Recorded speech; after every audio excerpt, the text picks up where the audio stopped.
Hello, and welcome to episode 192 of the Casual Try Hard podcast. I'm Brian, And I'm James.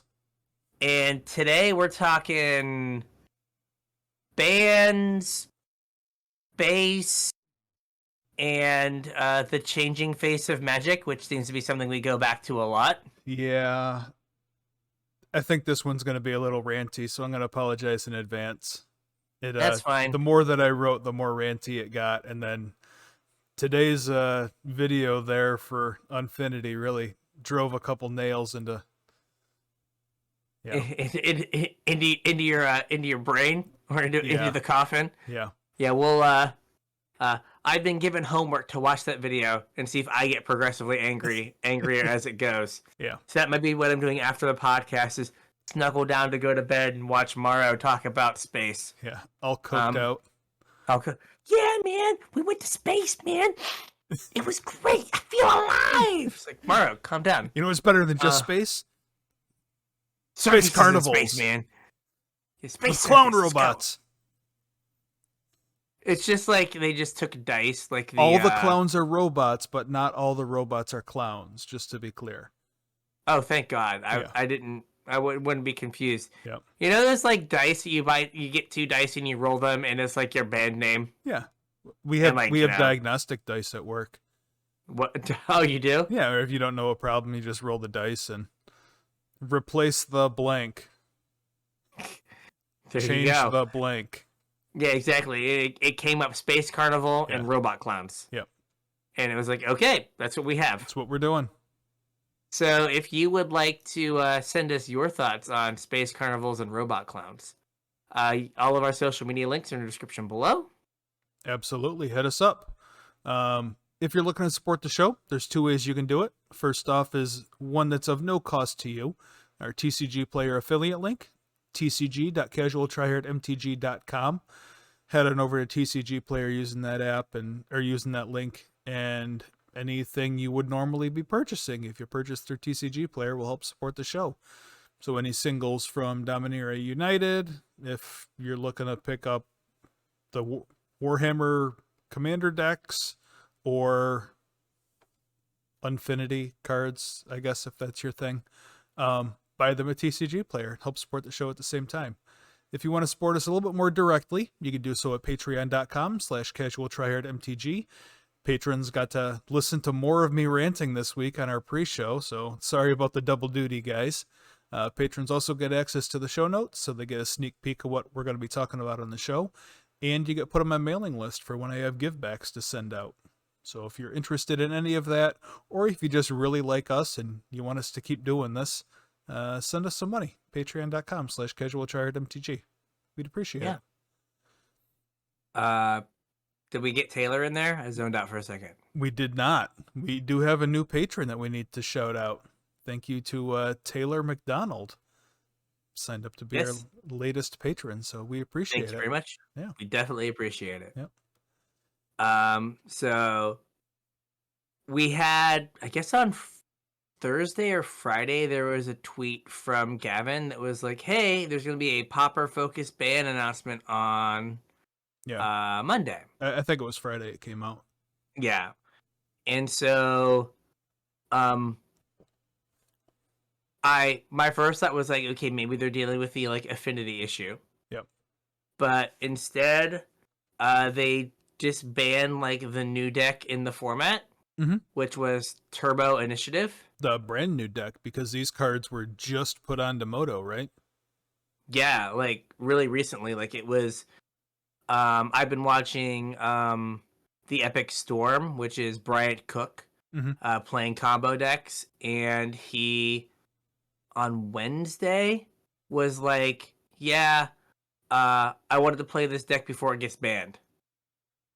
Like, people are saying it should get banned. I at least want to do one league with it before it might get banned.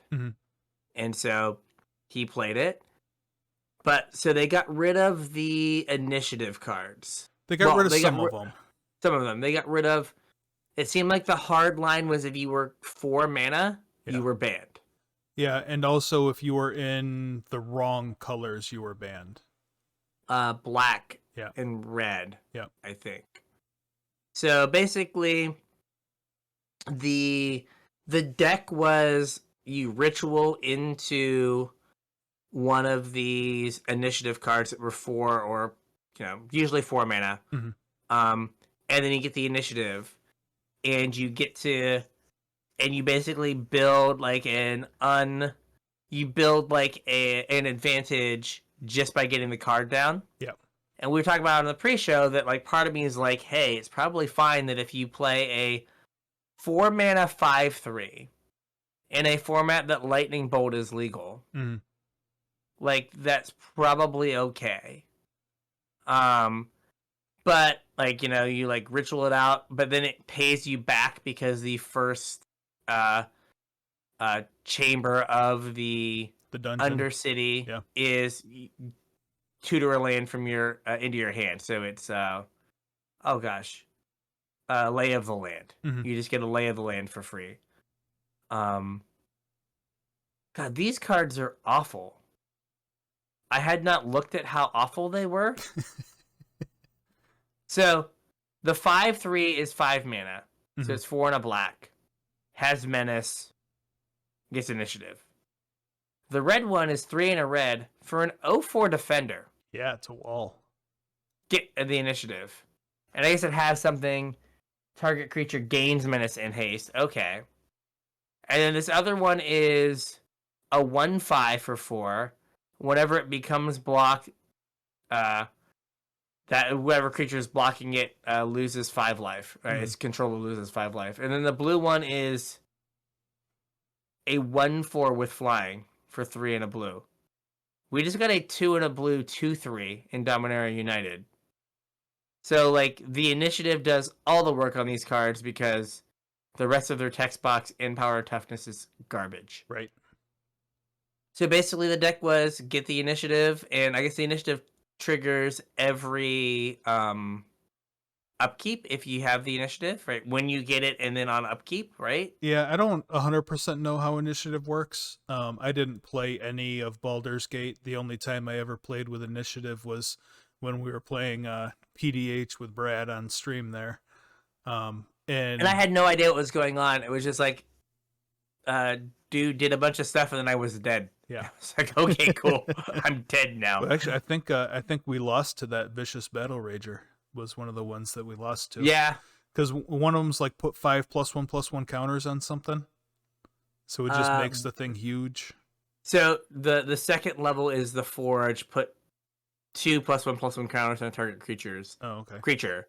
And then there's Trap right after it, which is target player loses 5 life. So like if you go down like the one side of the dungeon, you just get like to kill your opponent pretty quick. Yeah. Tons of value. Tons of value. So they banned these cards because the format was starting to. There was a fear that the deck was too powerful, and like getting to ritual these cards out on turn 2 or on like the God draw turn 1. Yeah. Was just too much value. Yep. So like I don't play really any pauper. And I don't know the ins and outs of the format, so I don't really feel comfortable speaking too much on like the health of pauper or whatever. But there was a lot of things in this announcement that kind of made me think, and like all of that stuff leads into like what happened today with Unfinity. Yeah. Well, before we do that, I've been paying attention to pauper and like watching some stuff. Okay. So not a format expert by any stretch of the imagination, but like the idea that we need to monitor the rituals. Yeah. Because it's making for multiple cards being problematic. Yeah. No. Like the rituals enable like decks that otherwise could not exist.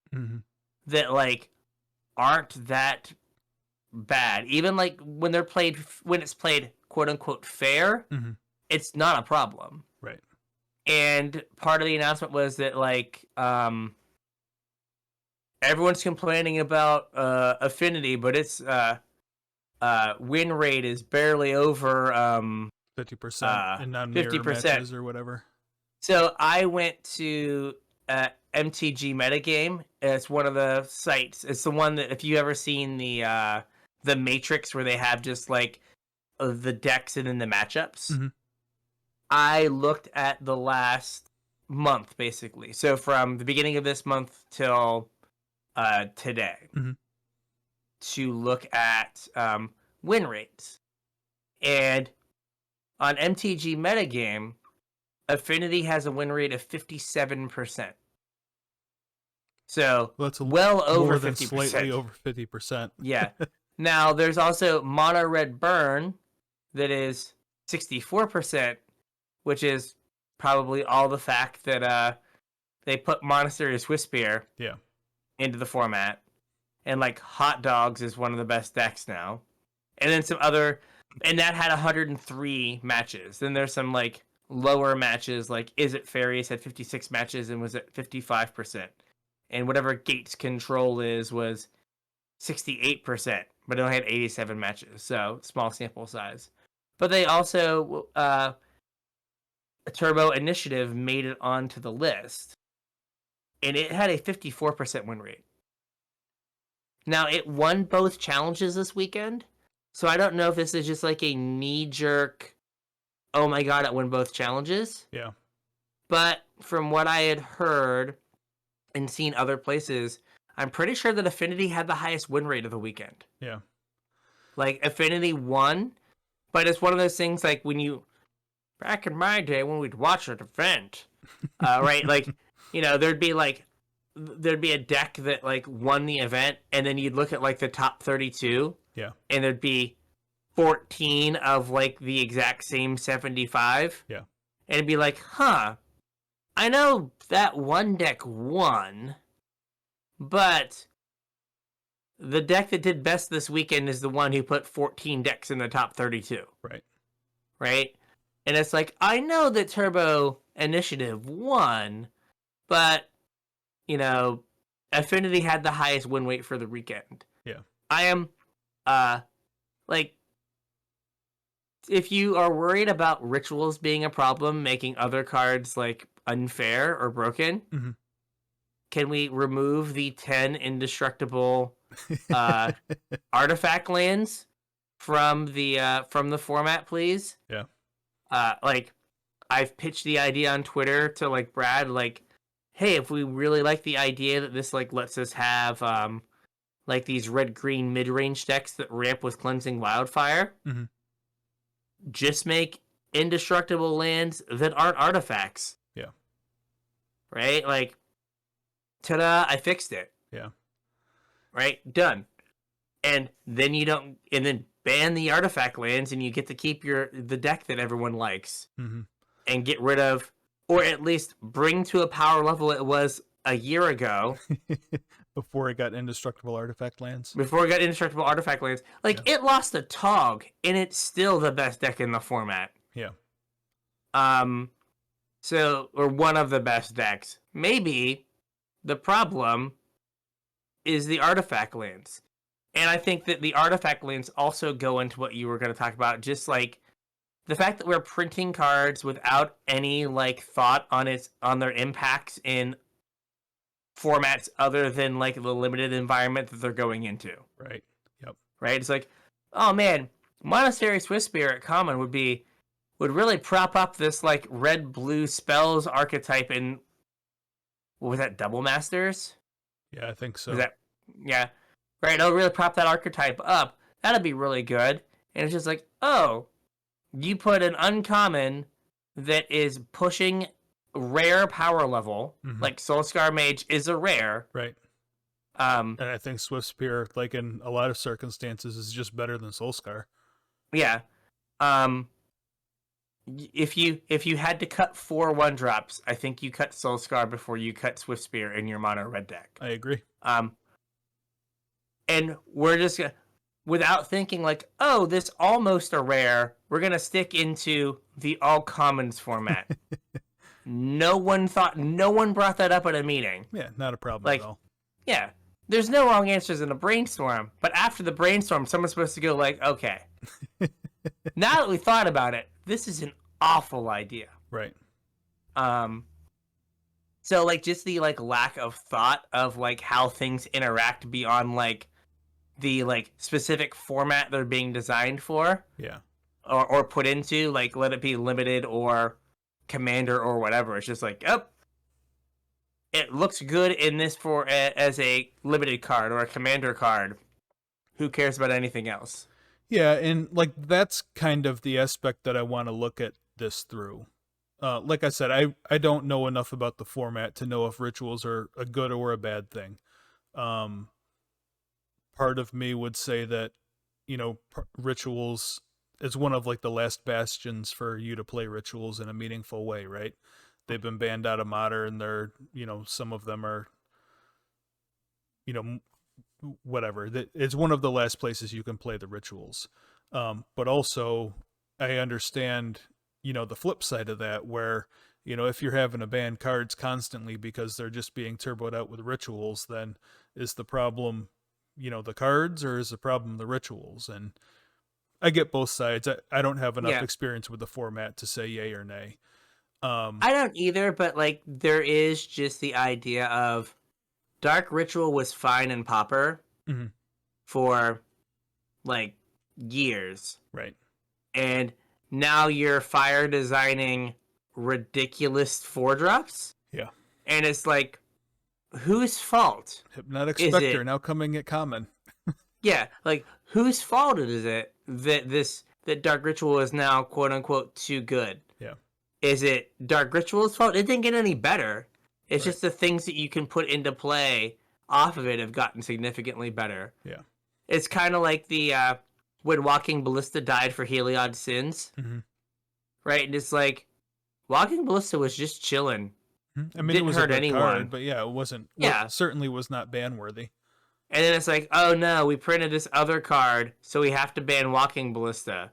Yeah. And it's like, there were all these decks that Walking Ballista like went in and did stuff in, and this one particular card breaks it. How about you get rid of the card that breaks it, and not the card that was just chilling, minding its own business? Yeah. So yeah, I don't know. With fire design, we keep getting this a lot, right? Yeah. Like. Well, it's the same argument that like legacy players have had with Delver, right? It's like the Days Force of Will brainstorm thing.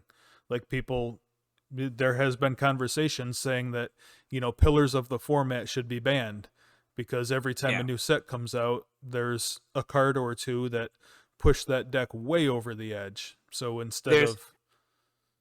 there's a new threat. Yeah. Right? Like Ponder, Brainstorm, Preordain are fine for Legacy and were for a long time when like the best thing was a 3/2 for 1 that occasionally was just a 1/1 for 1. Right.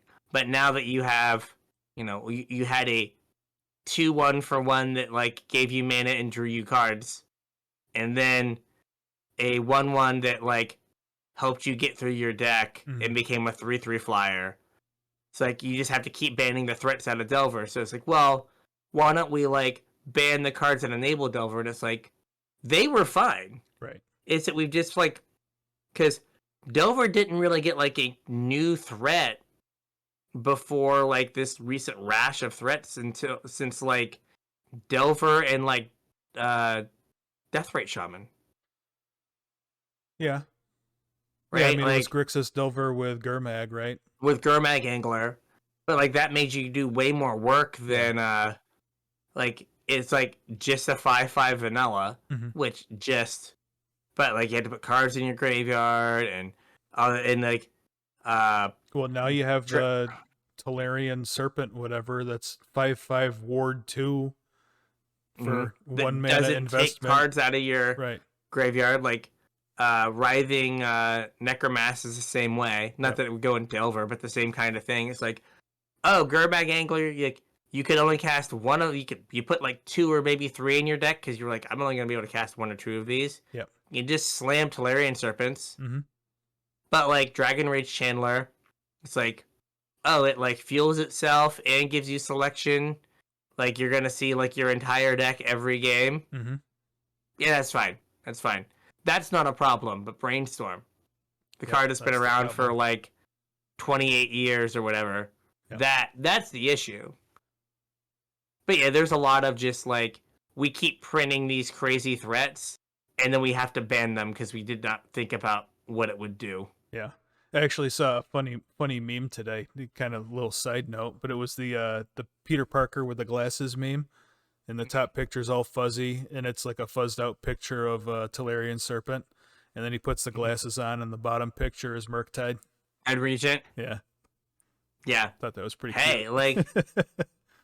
like, I got over here some Kappa Cannoneers, right? How Ward 4 on that card basically is just hexproof, can never kill it. Yep.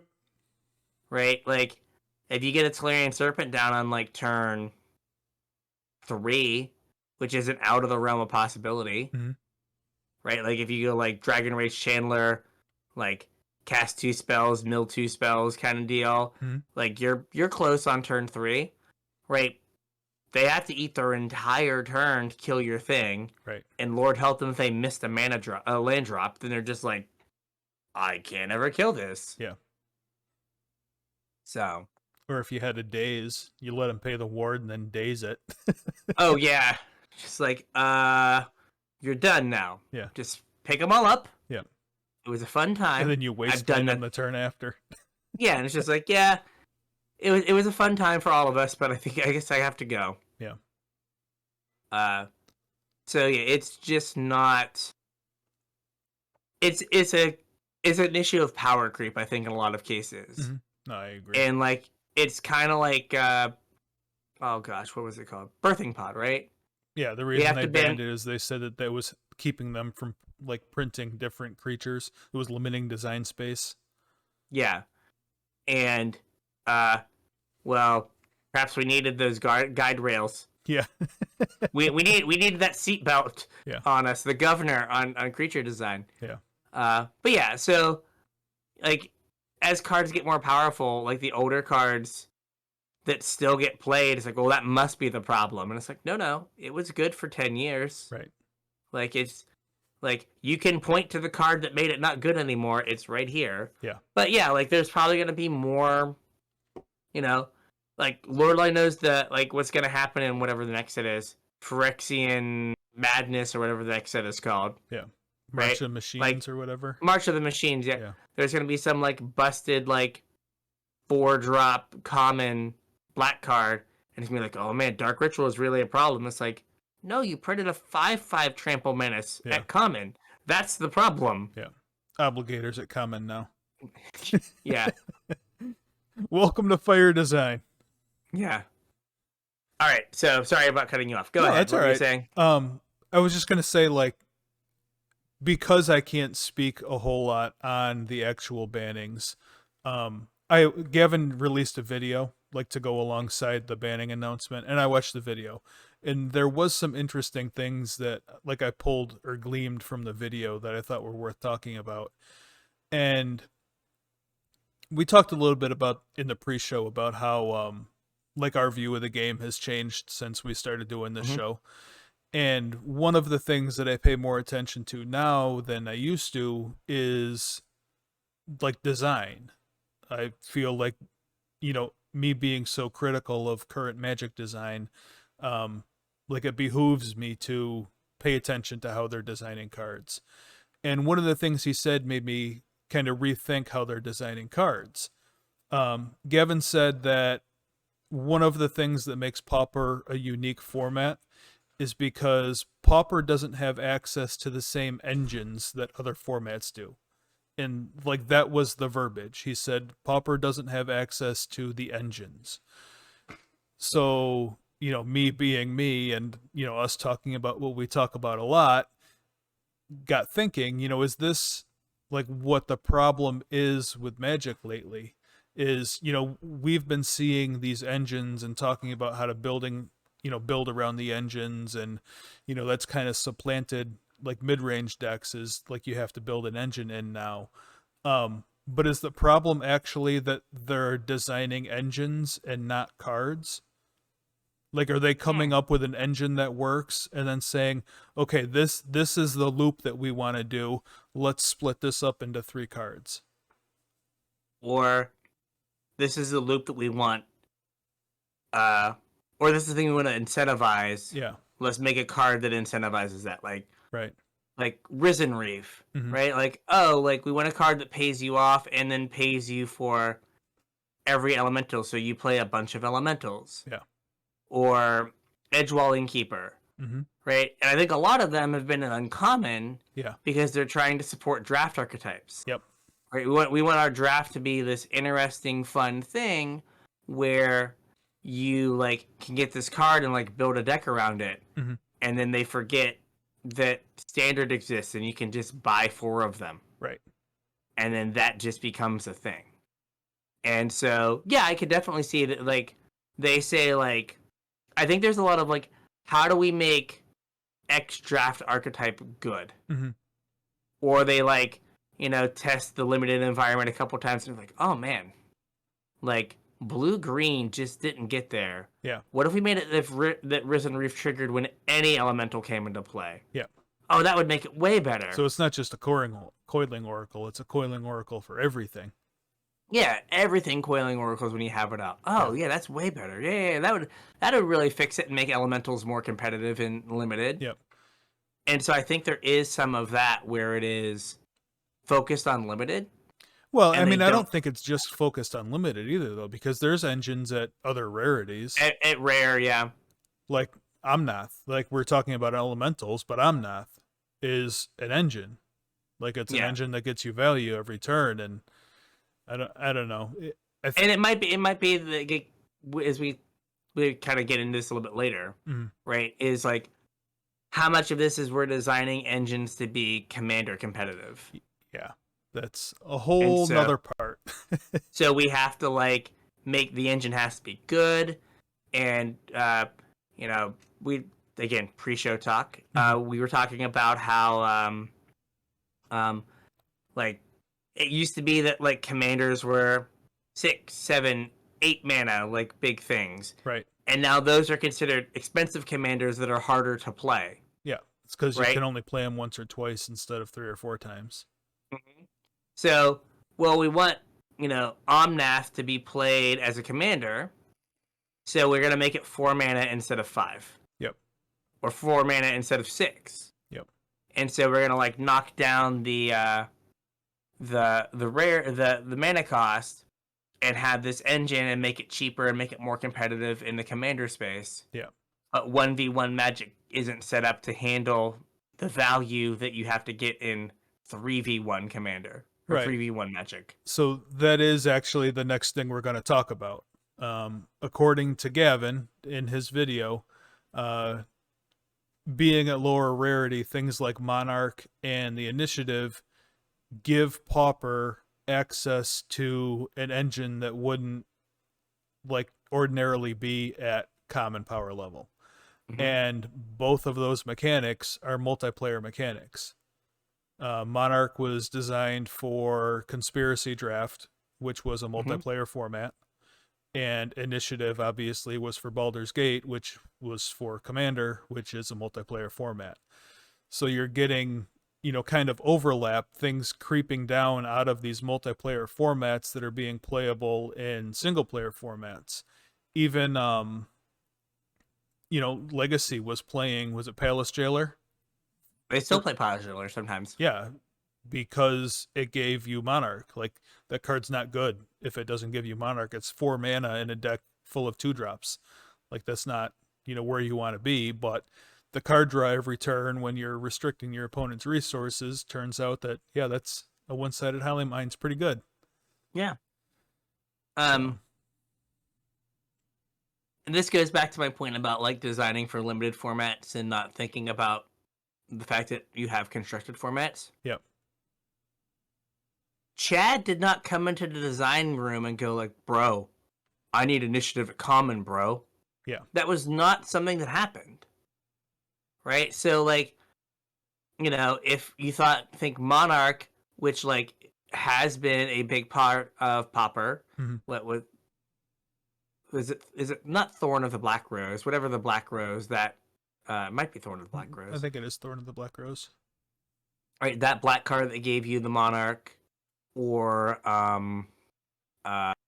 any of those Monarch cards at common and these initiative cards at common, no one made you put them at common. Right. Right? Well, it made the Baldur's Gate draft environment better.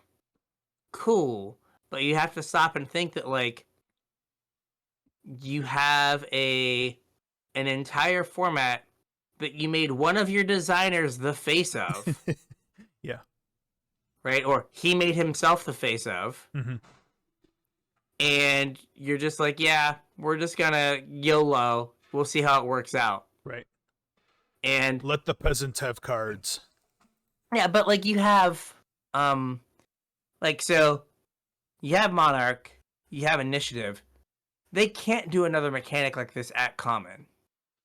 Right? Because then it's just, they know it's gonna get banned. Yeah. Like, not that Monarch got banned. Like, Monarch is maybe the right power level. Mm-hmm.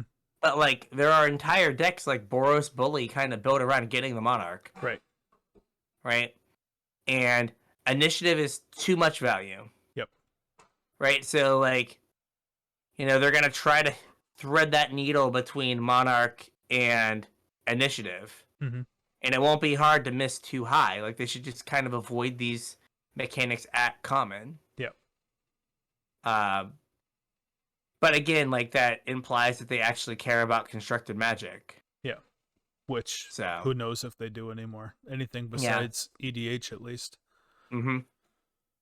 But, yeah, like, you have these commander mechanics, and, like, 1v1 Magic's just not set up to, like, deal with them. Yeah, I mean, so even before we had, you know, these multiplayer mechanics like Monarch and Initiative, like, I mean, we had True Name, right? True Name was a card that was perfectly balanced and, like, maybe even not good in Commander, that, you know, was specifically designed with multiplayer Magic in mind, and you know, was a staple in Legacy for a long time, to the point where Wizards had to reprint specifically that Commander deck. Did you know that happened? I didn't know they printed that specific one. After their initial run of Commander products, there were no more whatever it was, Mind Seas of C11 or whatever. So they just printed that deck. Like, normally when they print Commander decks, it's like a set. Like, when you when the distributor sells them, it's a box with like one of each in it. And that's how your LGS gets their Commander decks. You can't just order a Commander deck. You have to order the set of them.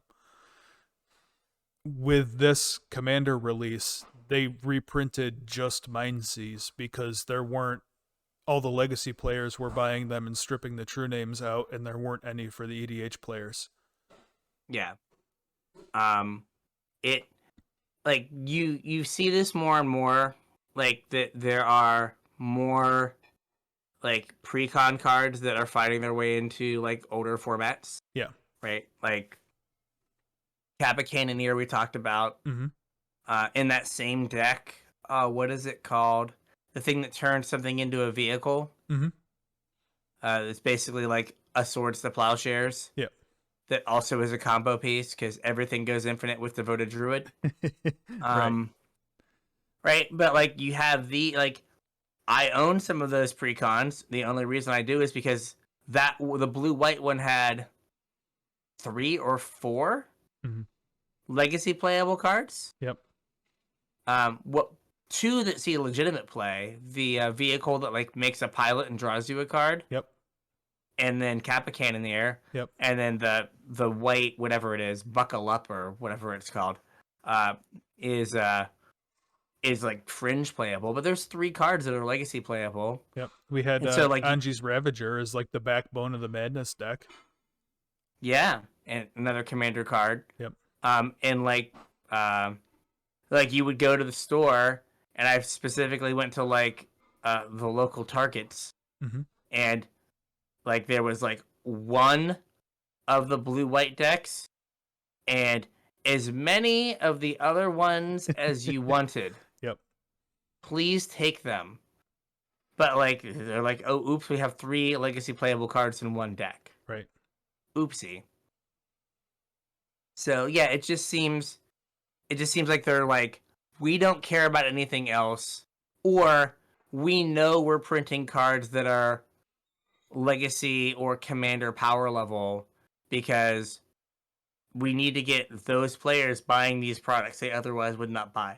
Yeah, I mean, that's the whole reason that they made Modern Horizons, right? Is like they realized that they were printing things directly into Legacy and Legacy players were buying them. So they want to do the same thing to Modern. Yeah. Because, like, oh, hey, like, they bought all the True Name Nemesis decks. Yep. So what if we, like, printed a True Name Nemesis deck into Modern, then we get all those players. Yep. Or, right, like, it started, and we missed it initially, right, with, like, Golos and those cards, where it was like, oh, this is a commander card. Yeah. But we didn't realize that they had missed. Right. Right? They were consistently missing on the commander cards, and they were just busted. Yep. And it was like, oh, you look at a card and go, used to be like, this is a commander card. In your head, that equaled bad. And then it became, this is a Explorer today and got Golos, like, completely off of the face of the earth. Was it mono red? There's like this no, red it was white... like an Asika's Chariot, or Asika, the god that like made legendaries mana dorks. Okay. And it just like ramped super hard. And the only time I've seen that card recently is like mono, like red colorless, where they have the indestructible like pay 5 get 5. Yeah. Cascading Cataracts. Like, Cascading Cataracts, and they like ramp into that. But like I distinctly remember being like, oh yeah, that's just a commander card, and then playing it and going like, oh, yeah, oh. A 3/5 that is also rampant growth, right, is good. Oh, yep. So like they've missed with those cards so much, but they were like, we got to get commander players to buy standard cards because they're not. So we gotta seed, a handful of commander cards in every standard set. Yeah, and then and now we're to the point of like Dominaria United, like we talked about last week. I think it was last week. Where it's like, hey, none of these rares have anything to do with the set or anything else going on at common and uncommon, because we needed 45 cards for commander at rare and mythic. And it's like, what does this card have to do with, what does this Naya dragon that makes dragons when your other dragons deal excess damage? There are like 3 other dragons in the set. Yeah, but we needed a Naya dragon commander. Yeah. Oh, okay. Like, don't you have a commander product for that? But I needed standard commander players to buy these stupid Dominaria United collector boosters. Yeah. Oh, okay. Well, do you want to, I guess that kind of leads into the next thing, is getting players from a different format to buy product for like whatever you're producing instead of whatever they buy product for, right? Yeah, basically we have moved to like, so there was a time where this product is not for you. And I think they have switched to, we need to make every product for everyone. Yeah. Because that sells the most cards. And the way we do this is we put cards for every format. Yep. In, and we hope a couple hit. Yeah. So, Unfinity, yeah, as we know, is split between Acorn cards and not Acorn cards. Correct. I think the technical terms are Acorn Magic. You can play Acorn Magic, and that would be what Silver Border used to be. I hate it. Yep. But, okay, so you have Acorn Magic, which is silver bordered, fun, what color is your t-shirt, so your land taps for that color mana. Yep, how many hats are you wearing? Yeah. Verse, like, real, can be played in Commander and Legacy. Eternal. Magic cards. Eternal. In Vintage. Yep. Vintage. I did not mean to. In Pauper, I guess. In Pauper, that is correct. Yeah. So, what's weird about, like, Unfinity and doing this is, like, if you're not drafting it, like, typically unset cards do not have much value. No. And so, like, the typical pack you're underwater for, right? Like, if you just get a pack of Dominaria United, more than likely that pack is going to be worth less than what you paid for it. Yep. Right. but you got the high of opening a pack. Now you throw in the fact that like half the cards in your pack are silver border and basically are at 0. Yeah. Like your pack has to be like even worse of an open. Well, think back to Unstable. When Unstable came out, the last unset, the full art basic land that was in every pack at the time of release was worth $4 because every card in the pack was worthless. So the only people wanted the basic lands, and the only way to get the lands was to open the packs, which meant that the lands were worth the price of a pack. Yeah, and like they've realized that if they put full art basic lands in every pack, full art basic lands are worth nothing. Right. Right, because every set has like a new full art basic land, so we've had to go from full art basics to full art shocks. Yeah. Right, because like there's no reason, like if you're like, here's a full. It used to be there are 6 full art islands. Pick your favorite. Now there are full art islands in the last 2 years. Yeah, now there's 66 full art islands. Yeah, like they are way less. Because I remember like BFZ being excited they brought back the Bowl Island. I was like, oh sweet, I like the Bowl Island. I was not going to buy Bowl Islands at Bowl Island prices. This is great. And now it's just like, oh, there's a Pokeball full art land. There's a stained glass full art land. There's a skyscraper full art land. Yeah. There's a Japanese red swamp. Yeah. So, well, hang on before we move on from this. I really wish you had watched this video before we started, because your comment about Shocklands was right on point. There was a point in the video where Maro said, we realized that we've done too many full art basic lands, or something along those lines. We do full art basic lands more frequently now. So I wanted to find something we could put in the land slot to get people excited. So I went to the higher ups and said, can we put Shocklands in the basic land slot? And they said yes. Whoa. I just... How many of these Shocklands are there going to be? I think they said 1 in every 25 draft boosters. Okay, so... But it's in the basic land slot. Okay. Because, Which means that if you open one in a draft pack, you don't have to draft it. You just get your land. Okay. Yeah. In the collector boosters, they're way more common. But in the draft boosters, it's... So I guess 1 per box, 1 in every... Well, 2 per box, because there's a box topper as well. Gotcha. Okay. So, but yeah, he literally, what else can we do to get people to buy packs? Oh, let's put Shocklands in. Okay. I mean, it is weird that we are making a product that we are having to sit down and go like, how can I trick people into purchasing this product? Yeah. Ooh, I know, Shocklands. Or, ooh, I know, make half the cards playable in formats people actually care about. Right.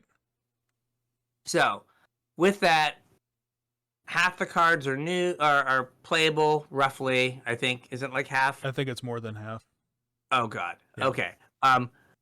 Too many cards are playable on Legacy and Commander. Legal. We'll say legal, because the set's not spoiled yet. I don't know how playable they are. Fair. Are legal in Legacy and Commander. And so the mechanics that they come up with matter more now. They do, right? Because they will be part of your game, whether you like it or not. This is kind of builds on like the Universes Beyond argument, where like they said, well, just don't play with them or whatever. But like, even if you don't play with them, they're still part of your game because you're going to run into them. Yes. So they're still part of your experience. Right. All right. So we have attractions. Yeah. Attractions. What is this? So attractions are kind of, I don't know how many of our listeners played unstable, but unstable had contraptions that you could assemble. So it was a separate pile of cards that, cards would reference and tell you to assemble a contraption, and then the contraption went from its own pile to in play and then did the thing. Attractions are kind of like that, where you now have an attractions deck, which is, I guess, a new game zone, an attractions deck that you bring with you when you're playing with attractions. And cards will tell you to open an attraction card.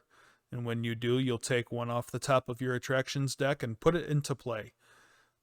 Once it's in play, they trigger like a saga does.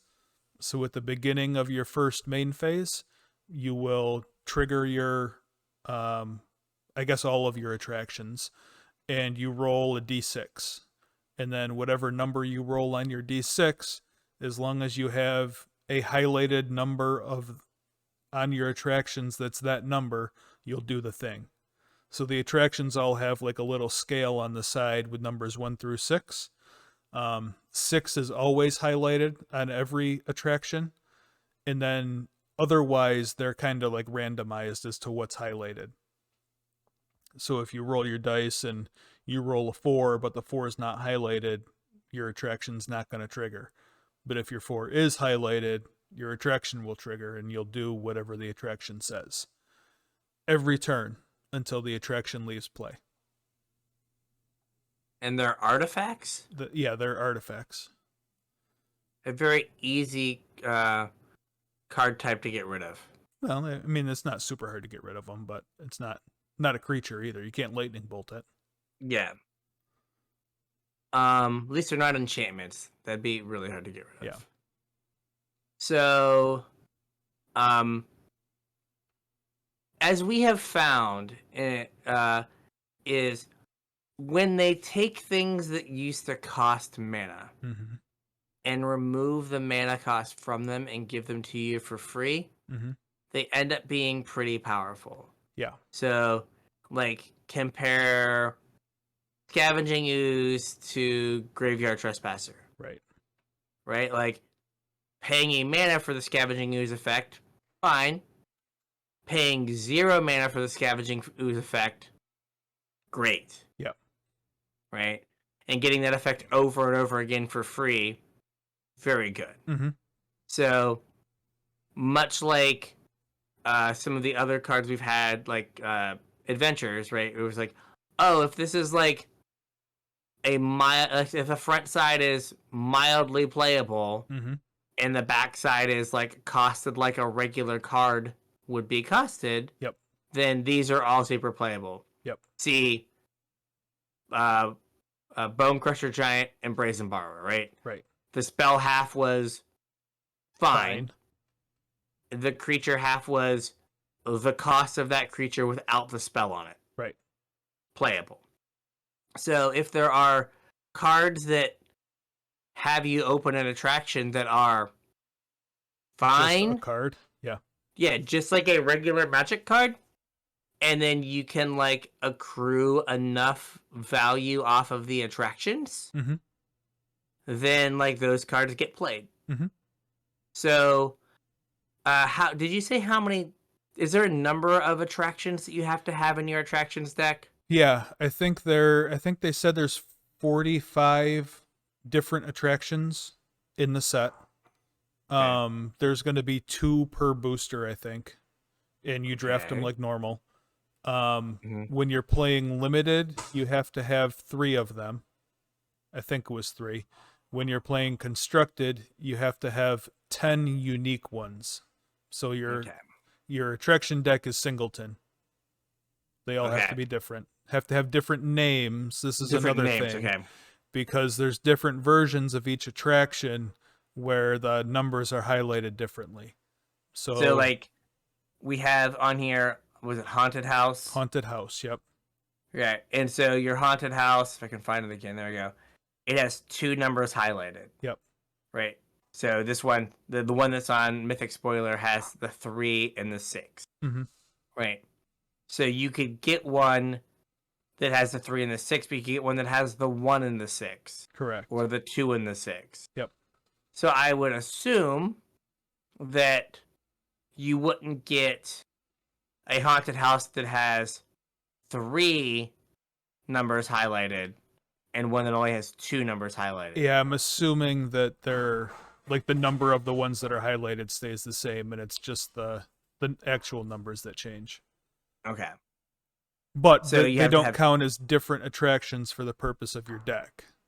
Yeah, it's you can have one haunted house regardless of the numbers. Right. Okay. So like if you have a card that is that line of playable, like maybe this isn't great, but it's good enough, right? And there's 3 or 4 busted attractions, right? Where they just missed, and it's like, oh man, if I get this 50% of the time, if I get this every other turn, I win the game. Yep. Right? And if there's enough of those, and it's like, well, I will take the the math isn't great that 40% of the time I hit one of my busted attractions, and then half the time I then get the effect and I'll win the game. It's like, oh, I get a 20% win rate bump if I play this stupid card. Right. So the one that you have up as like, yikes, this might be like right at the line. Yeah, so this was the card that they used to show how attractions get put into play. And it's a lifetime pass holder. Single black mana for a 2/1. By itself, that is like borderline. I mean, not obviously not in Legacy, but like that's an acceptable stat line for Pioneer or Standard. It enters the battlefield tapped. When it dies, you get to open an attraction, which will get you value every turn from here on out. And whenever you roll to visit your attractions, if you roll a 6, you return this to the battlefield. So it's gonna give you a chance every single, or it's gonna, when it dies, put an attraction into play, and then give you a chance every turn to bring itself back so that it can put another attraction in play. So, well, so basically, if you play it on turn 1 and your opponent immediately bolts it, by turn 7, statistically speaking, you should probably have brought it back. Right. Right. So that's just fine value. That's no mana. Right. To bring it back. Right. And then at some point in those 6 turns, I'm assuming you will have triggered whatever whatever attraction you opened also. Yeah, so right, so like we talked about Haunted House. What does Haunted House do? Like, do I need to be worried about Haunted House? And Haunted House says, return target creature card from your graveyard to the battlefield. It gains haste, exile at the beginning of your next end step. So like you just get to entomb something or reanimate something without the life loss. Like Gorya's Vengeance. Oh, yeah, or Yep. Shallow Grave. Yep. So you get to Shallow Grave something for 0 mana half the time. Now that, it would suck if it was your 2/1. Right. But you get to reanimate something half the time. Or not, a third of the time. A third of the time. Right, because 2 numbers. Or you have Hall of Mirrors, which has 2 numbers highlighted, and you get to choose a creature you control, and then all your other creatures become a copy of it. If if that creature is legendary, the copies aren't legendary. Because legendary is just flavor text to make commanders now. We don't want it to actually be a drawback. Yeah. Because there's a ton of cards that are like, make a copy, but if it's legendary, it's fine. Yeah, don't worry about that. And don't worry about it. We wouldn't want you to not have fun. Yeah. So yeah, this just makes all of your creatures the best creature you control. Right? Not like a huge legacy effect, but like, again, it's happening for free. Like, if it's just like, play a 2 mana 2/2, get an attraction. depending on the attractions, that might be enough. Mm-hmm. Right? So, like, that it's scary that we have these cards that, like, and that's not even talking about, like, the stickers, right? Yeah. We have these cards that are just going to be doing, like, weird things, like, here's my Badlands into lifetime pass holder. Yeah. I will cast Deadly Dispute, get my attraction, Mm-hmm. roll my die. Like, that just seems like yuck. Yep. Like, that's not what Badlands was put on this earth to do. Yeah. Right? So yeah, like, it's weird that, like, it seems like this product and is like couldn't stand on its own as being the fun draft environment. Which Like, is that like crazy. I mean, Unstable was a riot to draft. I probably did more paper Unstable drafts than any other format. So, like, is it just like kind of so maybe it works for the draft format, but there are collector boosters. Oh, there are right? collector boosters, yeah. And you're not going to be able to move collector boosters because you don't draft those. Right. And, like, you can make the fanciest what is this, bar entry with a little acorn at the bottom that means it's not playable anywhere. Mm-hmm. You can make the fanciest, shiniest, full artiest version, but no one's going to want it. Right. Right? So instead, they're like, well, we have to make cards that people actually want in the fancy full art version. Yeah. So that they will buy those packs. Also, how are those collector boosters going to work? Because, like, I'd be kind of mad if I opened a collector's booster and, like, 40% of the cards were unplayable foils because they were acorns. Yeah, I'm not sure. Like, that just seems there like is a awful. breakdown of what's in them, but I didn't look at the breakdown. I don't think I'm interested in buying collector boosters of this product. No, nor am I. But, like, it just feels weird. I was just gonna say, before we move on here, Okay. how many, like, if all of the rest of the ones that are spoiled are of the power level of, like, Fortune Teller, I think Fortune Teller is probably, like, acceptable to be, in your attraction deck, or Haunted House, or Hall of Mirrors, or even, like, Concession Stand. Like, if they're all of that power level, like, how many more do we need of that power level for, like, this to make a splash? I guess I'm not seeing Fortune Teller. It's just scry one. It just scries one, but it hits on it's a 50-50 shot. Oh, okay. Like, scry one every turn or every other turn is good. Like, Do you remember Old Thassa? Mm-hmm. Like, 2 and a blue. Yep. Devotion, so it was nothing unless you had 5 blue mana symbols, and it just scried one each turn. Yep. That was great. Yep. Card saw, like, 2 of play in, like, Modern Merfolk for a while. Mm-hmm. Right? Like, scry one every turn is fine.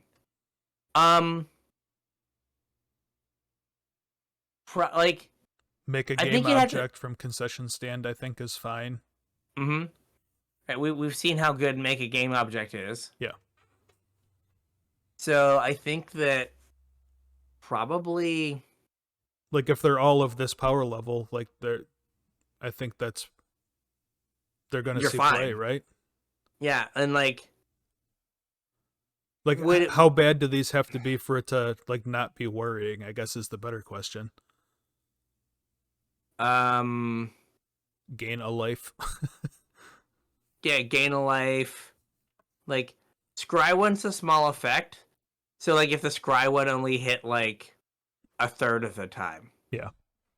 Right, then you'd be like, And you had talked about, like when you roll a 6 and you, like, hit all of your... Right. Like, all of your things go off. Or the, right, what if the number 3 is the one that is highlighted on the most attractions? Well, so that's the other thing. That's what we were talking about in the pre-show a little bit, is there's different variants of each of these with different numbers highlighted. So, like, I don't know, like, are some of them going to be more valuable with a 2 highlighted than with a 1 highlighted? Yeah, or like, oh, every one of my attractions has the 2 highlighted. Yeah. So, I have 2 chances to have every attraction I have on the battlefield Yeah. do a thing.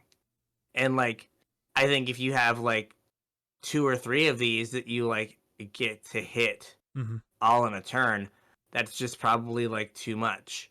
Right? Like, you know deep down that one of these is just going to say like draw a card. Yeah. Right? Like, one's going to say draw a card and one's going to be like get 3 tickets. Yep. Or something.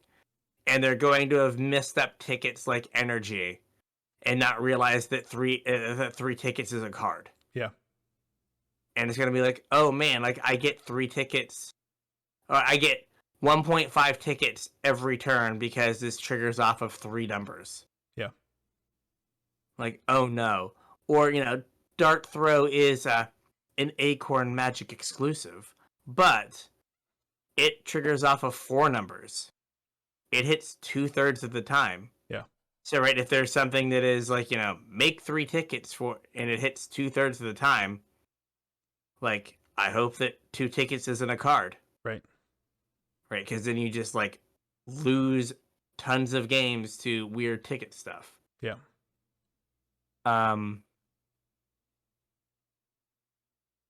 So I don't know. Like, I think these are like right at that like level. Like, Haunted House is fine, right? Like some weird janky reanimator deck, Mm-hmm. or just like the value you got from like having other things in your graveyard. Mm-hmm. Fine. Like, I was playing Magic, creatures went in my graveyard. I got one back for free. Right. Fine. Sold. Like, it's just anything that they give you for no mana has been a problem recently. Yeah. And this is a lot of things for no mana. A lot of things for no mana. And like I said, like going back to, where we started this with the lifetime pass holder, like if you're playing any sort of mid-rangey or control-y black deck, the opportunity cost to have 4 of a 1 mana 2/1 in your deck that has built-in recursion, like that's not a big deck building cost. Or like if the attractions are actually good, right? Yeah. Your blue-white or Bant control player in Legacy might actually have to spend a prismatic ending because they don't want the thing to die and like start the train. You spin into like some ridiculous attraction and then like bury them with like food tokens or whatever. Yeah. Right? Like, oh, well, I make food tokens every turn and I need the food tokens to power this other stupid thing. Yeah. So, and I did like the thing that you pointed out, that what if now in Legacy, like, it's worth 2 percentage points of juke value to just have an attraction deck. Yeah. Just with you at all times, I have an attractions deck. No way to get attractions. Right. Right? And, we all know Magic players. Yeah. Right? Like, they're going to do that, right? Like, we had the whole, like, now you just have to play Snowlands because not playing Snowlands leaks information. Right. Right? Like, well, we got to play Snowlands, so they play around Icefang Coatl. Now you just need an attractions deck. Yeah, now you just need an attractions deck, so they, like, play around, like, okay, so if they play an attractions thing, what do I have to do? And you're like, yeah, I don't have an attractions card. I just have the juke. The deck. It's like, I don't have Icefang Coatl. I just have Snow Basic, so you think I might have Icefang Coatl. Yep. Right? Like, oh, I don't want to tack into what might be Icefang Coatl here, so I'll pass. Yeah.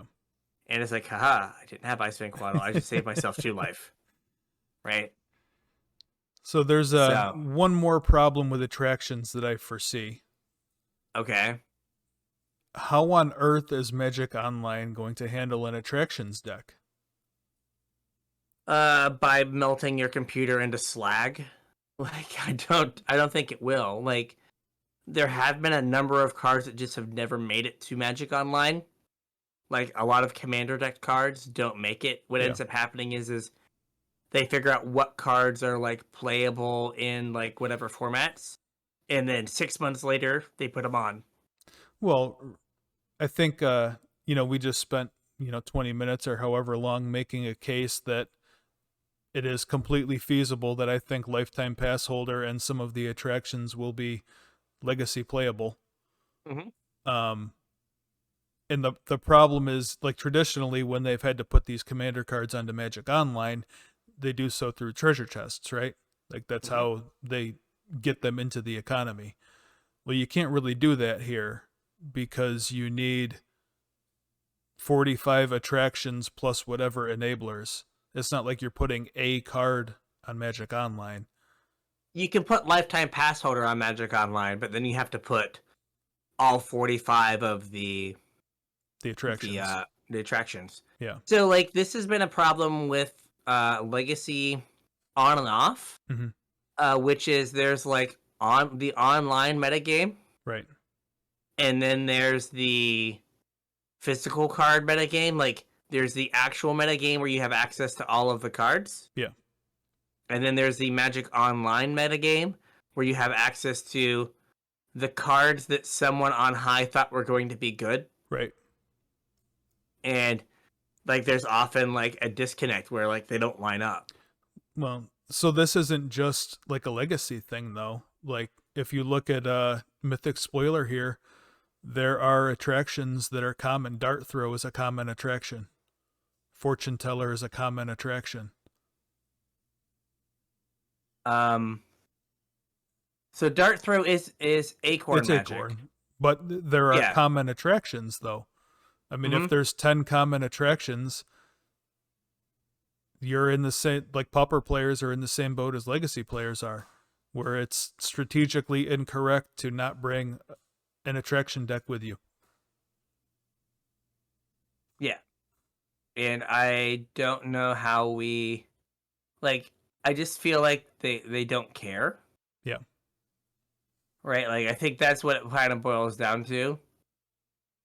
It's just like, we're doing this, we're making these legal in Pauper, Legacy, Commander, Vintage, so that those players are going to pay attention to the set release. Yep. Maybe buy some, maybe go do a draft they wouldn't have otherwise done because they're looking at it and they're like, oh, this looks interesting. And then feel compelled to like buy singles because what if we missed? Right. Right. Or they're going to think, well, what if they missed and, lifetime pass holder like spawns an entire new archetype. I need to get that card. And so now they're going to buy singles, which is going to cost someone to crack packs, which is going to put money in our pocket. Yep. So it is going to lead to a pauper metagame and a paper meta, a Magic Online pauper metagame and a paper pauper metagame, which was the case for a long time when the two ban lists weren't unified. Right. Right, because before the ban lists were, the online ban list and then the paper ban list, and they finally brought them together 2 years ago or something. I don't even think it was that long ago. It was a year. Yeah. So you don't have the. It leads to a bad play experience. Yeah, and this is like the reason why I wanted to talk about this all in one episode instead of splitting it up into 2 episodes is because this is the same exact thing we were just talking about with the pauper bans, where with the pauper bans it was a multiplayer mechanic that's causing the issues, and now we have a commander mechanic. Like they're designing these cards for commander nerds so that they have a place to play them once they've already drafted them. So we have a multiplayer mechanic that gains incremental value over time, i.e. an engine that now pauper players will have access to for their decks. Yeah. So like it's not fixing the problem because we know for a fact there's going to be a like ETB get an attraction card. Right? Like for a fact. Yeah. And it could very well be at common, right? I'm So then sure we there will have, be some at common. I mean, I don't know how aggressively they're going to be costed, but what if it's, I don't know, 4 mana? And so it's like Dark Ritual, play this on turn 2, get my attraction, trigger my attraction. Ephemerate's no longer legal, or is it? I think Ephemerate's banned. But Cloud Shift my thing, get another attraction. Yep. Right? Like, we're going to talk about the Turbo Attractions deck in Pauper in, like 3 weeks. Is that is the blue thing from AFR at common? The one that lets you roll an extra die? The Pixie? Oh. Is the Pixie, is like it an extra D20, or is it just like... I think it's just anytime you roll a die, you roll an additional die or something. Let's look. I remember that card. I vaguely know the art. We got a Dice Factory and Pauper now. Different kind of Dice Factory. Different kind of Dice Factory. Blue. All right. It was like a blue 2-drop. Yeah. It was like a 1/3 flyer or something. Yeah. Apparently, the word just typing in the roll does not do a good enough job to. I think it still still gives gives Pixie me something. Yeah. But like, I don't know, like, but yeah, like anything that like lets you manipulate how many times you roll dice. Yeah, there you go. Pixie Guide. Yeah. It is a common. Yeah. So there if you you go. would roll one or more dice, instead roll that many dice plus 1 and ignore the lower roll. Yeah. So there you go. I just broke the Pauper format.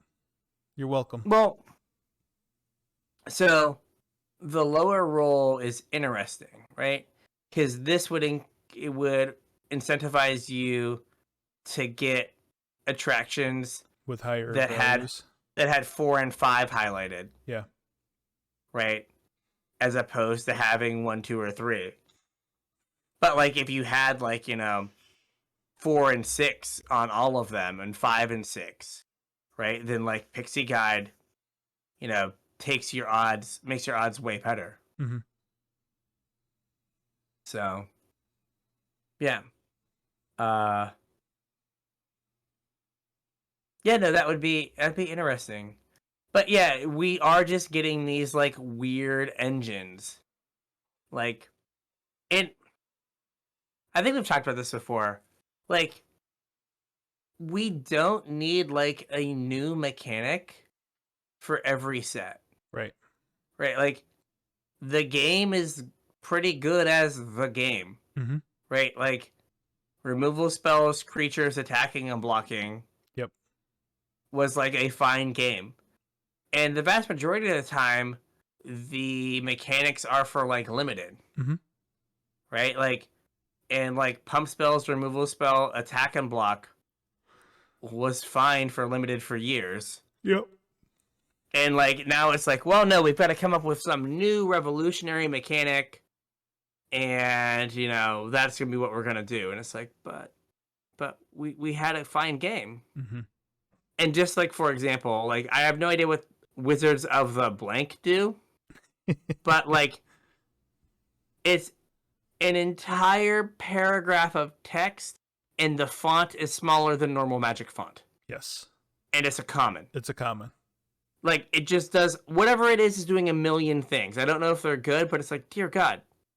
Like, that's a rare level of text on a common. Yep. Now, it might just say absolutely nothing. I'm not going to, like, read it. But, like, it is a lot of stuff. Here we go. Well, Lord, when this creature enters the battlefield, you may put a sticker. You may put a name sticker on it. Now look at the top X cards of your library, where X is the number of unique vowels on that sticker. Put one of those cards into your hand and the rest of the Modern Library in any order. Ladies and gentlemen, we have hit the low point for society. I had to spell out what the vowels are. The reminder text is, the vowels are A, E, I, O, U, and Y. And Y. And Y. But, come on. It's like, I understand when they could have just been like, we made Y a vowel for this. Yeah. Not list all of them. It's kind of like when they're like, remember, odd or even, 0 is 0 even. is even. Okay, fine. But they didn't go like, remember, evens are 0, 2, 4, 6, 8, 10. Yeah. It's like, you might not know vowels.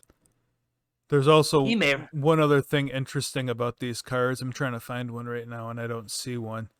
But there's some cards that refer to distances. What? And they put the distances in imperial and metric measurements.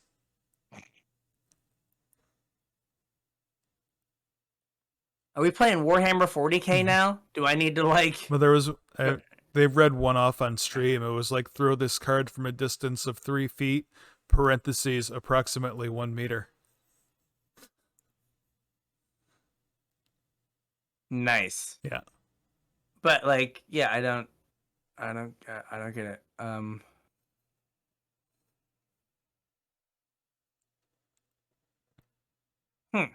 Yeah, I don't see one right now, but they're there. Yeah, but we're gonna have to get like the lasers that the 40k people use. Yeah. To measure distances. Oh, here we go. Exchange of words. It's not in the rules text, but it's in the flavor text. Okay. Hang on, gotta get closer. Before criticizing, walk a mile, parentheses, about 1.6 kilometers. There you go. Yeah. So yeah. So interesting. Yeah. So there's one more card that we saw from today's spoilers that is at that weird spot of like, this might be good enough. And also, what are you doing? We now have a planeswalking space dog. We do. This is Comet Stellar Pup. Yeah. I assume he came from he's a Russian cosmonaut. Oh, could be. Much like the I don't know if you played the Guardians of the Galaxy game, but they have a Cosmo, the Russian dog. Yeah. Became like sentient and like lives in nowhere. And it has telekinetic powers. This is this dog. Yeah. All right. So what does this thing do for 2 red-white? It's a 5 loyalty planeswalker, and only has 1 loyalty ability.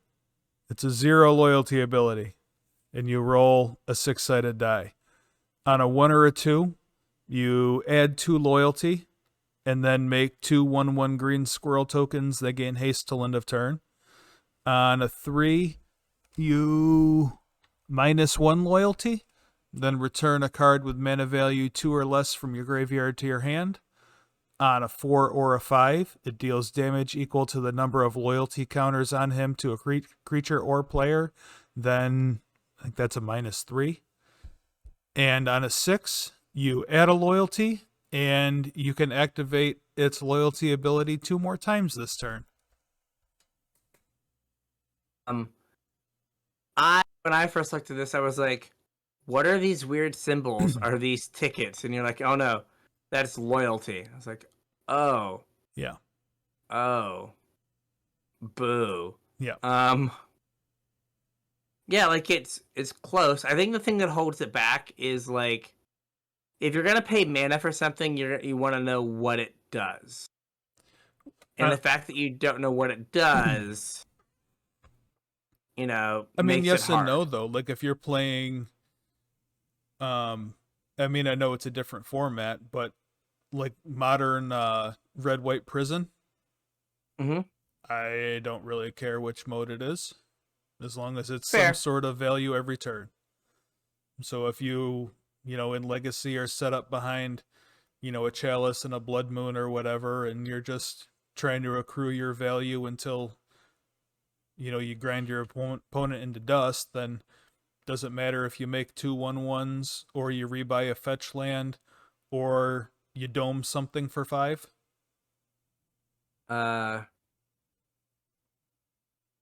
Okay, to a creature That is so weird that it doesn't say to a target creature or player. So do you not target? Deals damage equal to the number of loyalty counters on him to a creature or player. Does not say target. So like it's oh gosh, it's kind of like Council Judgment? Maybe. Where like it could kill a Kappa Cannoneer without paying the ward? Maybe. Because you don't target it. You don't target it. Does not say target.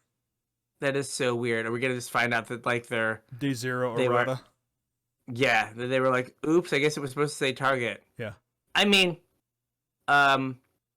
if Dinosaur Stompy and Soldier Stompy and fill in the blank Stompy has taught me anything about Legacy, Pupper Stompy? Yeah. Space Dog Stompy? Yep. Cosmonaut Stompy. Cosmonaut Stompy. Is that you can win with anything behind a Chalice of the Void. Yeah, ham sandwich. Doesn't matter what it is. Could be a space dog. Could even be a space dog.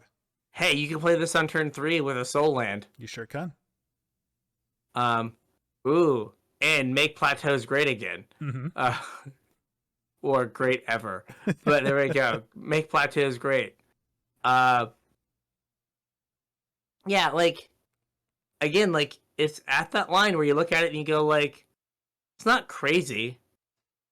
It's just the situations where, like, your opponent has, like, yeah, you know, a Gurmag Angler. And you're like, oh, man, I really need to roll a 4 or a 5. Right. And you roll, like, I guess, like, the only, in that situation... you really just roll not a 3. Yeah, roll not a 3 and you're good. So I guess that's fine. But, you know what I mean? Like, or they have, like, a Dragon's Rage Chandler. And you're like, oh, man, I really need to, like, spin into, like, deal 5 to this thing. Right.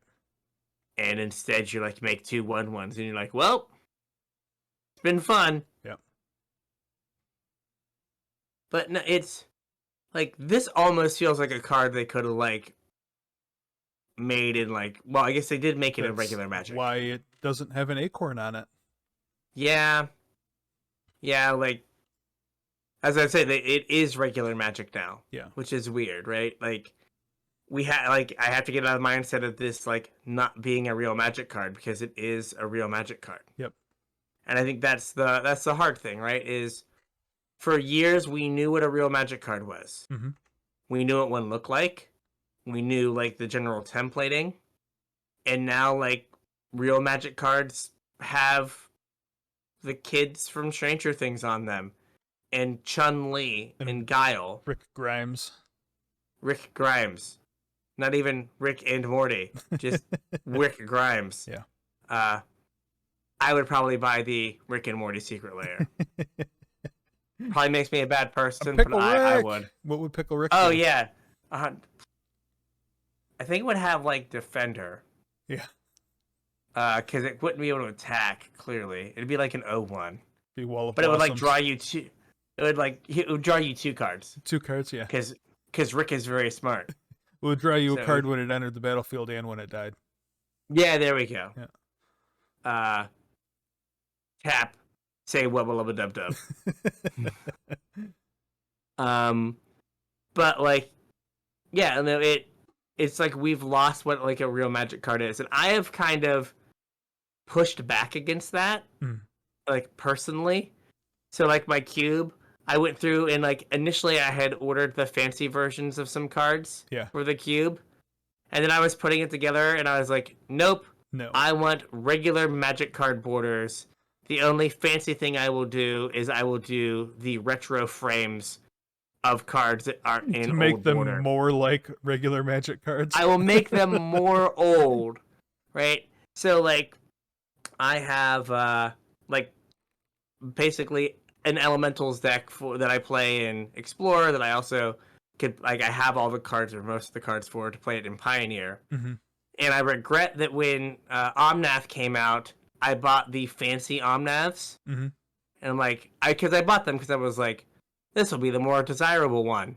That will be more expensive. And then they printed, like, the meme card of no text on card that is a wall of text. Yeah.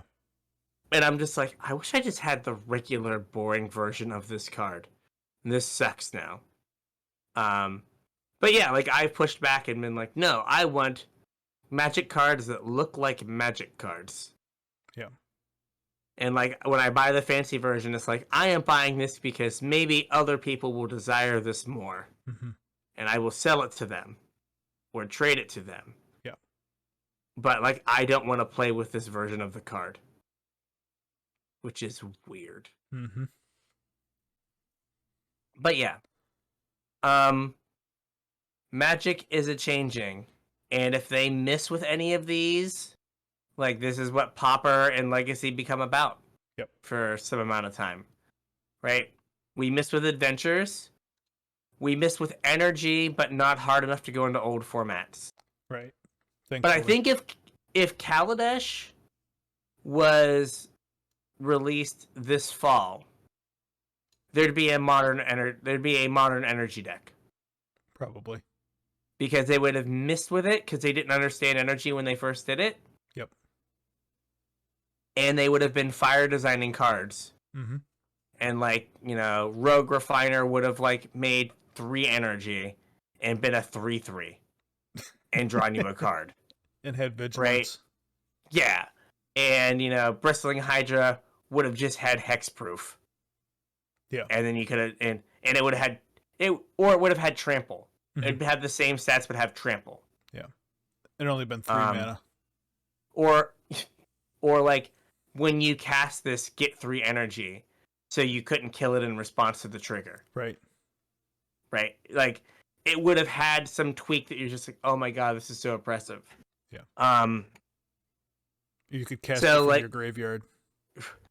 Yeah. Pay a black, exile 4 other cards, put it onto the battlefield. Yeah. Or pay 4 Energy, exile 3 cards. Yeah. But like I just worry when they have these things that are like new, that it's like, how much did you test this? Yeah. And like, did you test this in a situation where people were like actively trying to break it? Probably not, considering it's an unset. Yeah. They were just like, Morrow, go nuts. Yeah. He was like, cool. Here's a bag of Coke. Here's a bag of Coke. Some blank Magic cards and a Sharpie. I need a set next weekend. Show us what you got. Woo! Junkyards. Contraptions, but not contraptions. What if there were contraptions you could ride? Oh, I like it. And people like rolling dice, right? Let's do that too. Like, people literally hated rolling dice in AFR. Hated it. And we're like, go back. You know what? D20, too big of a die. 6 sides, much easier. Everyone has a 6-sided dice. More points for digging the cards with. Yeah. Only nerds have 20-sided dice. Yep. So, yeah, it's scary because it is definitely just like, we don't care about like anything that has come before. Right? Like, baseball gets in trouble for being too attached to tradition.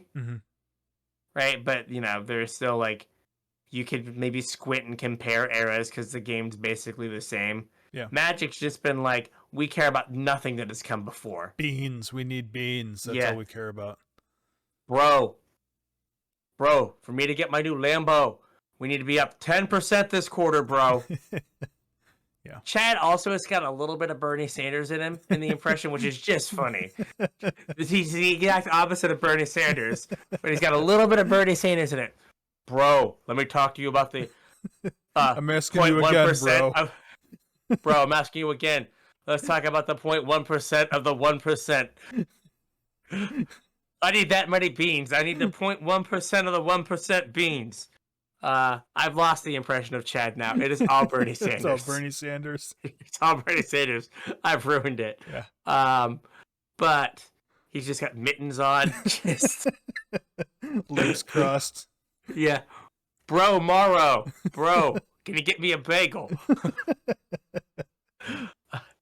But yeah, it's just like we have like it's how many dollars can we make this quarter? Yeah. And it's like, well, what about 4 quarters from now? We might all be dead. So Yeah. how many dollars can we make this quarter? I think we can make this many. Make twice that many. Go. Yep. Like, okay. Okay. What if we murder the game? Don't care. Yu-Gi-Oh's still around. They had to change their starting life total and everything. Games end on turn 1. Sweet. Oh man. Yeah. In 3 years, we're gonna be like, you activated my trap card. We're like, no, we already got full have Yu-Gi-Oh. them. Oh, lava ball trap. True. Archive trap. Oh yeah, fair. You can say you activated my trap card. Yeah. Yeah. Okay, we went full Yu-Gi-Oh, clear back and Zendikar. OG Zendikar. OG Zendikar. All right. So with all of that, I think we have a show. Yeah, sorry about that. That was a show. Hey, what is there to be sorry about? We now know there are attractions, and I understand better how they're going to ruin the game. Because I just saw, what is an attraction? I read the little rules card, and you're like, yeah, that's not how they work. And I was like, dang it, I read the rules card. Why did it lie to me? So, if you are excited about going to, like, a space carnival... Oh, hang on. I got one more thing. Speaking of reading the rules cards. Okay. You haven't gone through many of these spoilers, right? No, just, like, scrolling through some of them. Did you quickly. I haven't read them. see Devil Knievel? Devil K. Neville. Yeah. Looking at it now. So according to Mythic Spoiler, it does something. 2 and a red for a 2/1 with haste. When it jumps over any number of creatures? Says when it enters the battlefield, jump it over any number of creatures. If it clears those creatures, put that many +1/+1 counters on it. You can see a jumping demonstration on devilkneville.com. Have you gone to Devil K. Neville? I have not, but that's on the card. Yes, it is. It's like the well, what is it called? The joke is that reading the card doesn't explain the card anymore because you now have to go watch a video about how the card works. Yeah, no, it is. I think it's one of the people from Loading Ready Run. I don't know what her name is. The girl who always wears the leather jacket? Okay. She's in a leather jacket right now. But yeah, the rules of jumping, Devil K. Neville. Yes, there is a... and there's also the Urza Headmaster card is here as well. Oh, okay. Because you remember Urza just did a random thing from any Planeswalker? Ability, yeah. Yeah. So yeah, that's the joke, is that reading the card no longer explains the card because they've gotten so complicated you have to watch a video. It's pretty bad that you can't explain how to jump the card. It's like, no. You have to go watch someone jump this card. Hang on, can I pause my draft so I can go watch a video real quick so I know what this card does? Hey, before I draft this, does anyone know what the draft jumping rules are? Is this like paper football? Do I have to sit it on its edge and flick it? Like, what do I have to do here? All right. So if you come up with a sweet way to jump Devil K. Neville, you can get at us on social media and send us your videos, your how-to jump videos. That would be great. I want to see some of those.